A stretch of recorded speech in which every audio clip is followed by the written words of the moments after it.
what first led you to success in life? Well, it's my Uncle Dave. You mentioned that before. Yeah, he said I could do it, and then I just went out there. He didn't tell me how to do it. Yeah, that would have been quite helpful as well. He could have warned me a few of the things that I would, and has culminated in the result I've got now. So there's no way I could change any of that, because I wouldn't have the mindset and the skills I've acquired thanks to all of those different things. If I had just, if I'd applied what I know now, I could have gone straight into success. But, I didn't have that. And so I was, all of the problems I had in early businesses and that sort of thing all came about from mindset. So once I learned how to control that, success was easy. Andy, what is a bug-free mind? So what do you mean by that? What goes on in people's minds is these things where they throw rocks at people, where they say, you're going to fail, your parents hate you, or you had all of this stuff that goes on. Let's say you had a bad childhood or something like that, or you were worried about something, you have no confidence, and all this voice that's coming on and saying, that knocks all of your confidence, makes you worried, makes you afraid, makes you regret things, makes you afraid of success, makes you afraid of failure, and all of that that's going on, they're bugs. Yeah, they're faults in the programming in our mind, because no sane person does it. This sort of thing doesn't go on in nature. For example, worrying. We're the only animal on earth that worries. Well, you're either dealing with the situation or accepting it. That's how nature handles it. Whereas humans worry. So why, and I always was either dealing with this situation or accepting it. And everyone used to say to me, well, why don't you worry? And I went, well, I don't see the benefit in worrying. To me, there is no benefit to it. And so because I didn't have that bug, it was actually quite difficult for me to understand originally why people worried. And, I genuinely say to people, the only times I've ever worried in my life are when people told me I should be worrying.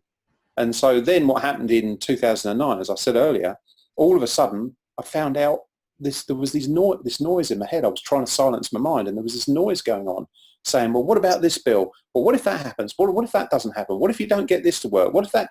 And all of this stuff. And it was all bugs. And it was all these doubts, fears, worries, and all this sort of thing. They were just jumbling around in my head. Now, if you imagine, this is like baggage, like very heavy baggage. Now, if you're trying to make progress in life and you've got all of these bugs in your mind, then how can you make progress while you've got all these bugs in your mind chucking rocks at you? Because you've got to spend all your time getting out of the way of the damn rocks. So that's it. That's what they are. They're bugs in your mind.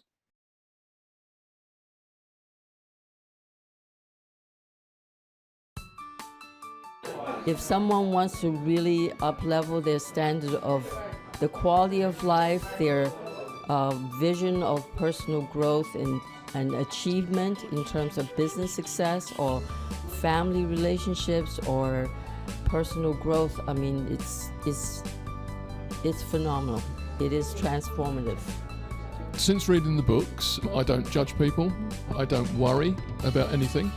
I've got the techniques to, if anything comes into my mind, I think, well, that's not helping me. So I don't worry. I don't get stressed. I live in the now, and just a lot more peaceful.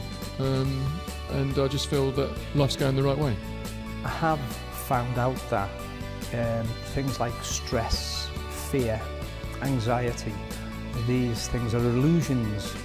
And when situations come up in your life, if you can actually just refer back to at least learning those things that you've learned through the books, it makes your life much easier.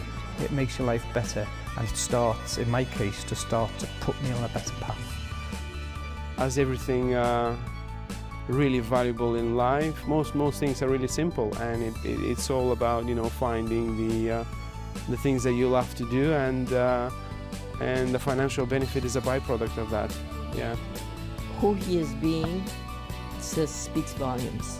There's a wisdom, there's a knowledge, and there's a real generous sharing of the heart that comes across that makes all the difference in the world. So his philosophy is different to other personal development books because he shows the practical way of personal development, or his concept. And one useful thing I've done through reading the books is to actually stop watching TV like a robot, and it's freed up time for me to do things like read books, which I think will do me far more good than just sitting in front of the TV watching a whole string of programs that I never even remember or do me any good, you know. My mind had been shifted significantly. I understand more about a lot of things. My mind opened more, and I know for sure that by applying these techniques, I'm leaving my design. I like the way he delivered it in simple language so that the lay person in it can understand. There's a system in place that teaches, it shows us that if we, follow these steps and apply it with vigilance and commitment, it's possible to have a real powerful transformation. Since I've read the books, my worries and fears have all gone. I am 100% happier, and I live my life to the full. So it gives you a purpose and a sort of focus, and perhaps a start and end point, so you know exactly where you're going to. Because the hardest part of any journey is actually taking the first step. So, yeah, I do know that it's going to change things radically on all fronts. Whatever you want can happen, actually. Just do it. It's just to take you to that level. You'll know what you want, or if you don't know what you want, you'll know how to find out what you want. You'll know how to get the things that you want in your life, and you'll have great fun. We can learn and understand things, but when we actually learn to know it and integrate it and apply it in what we're doing in our lives, anything is possible, and that is so exciting.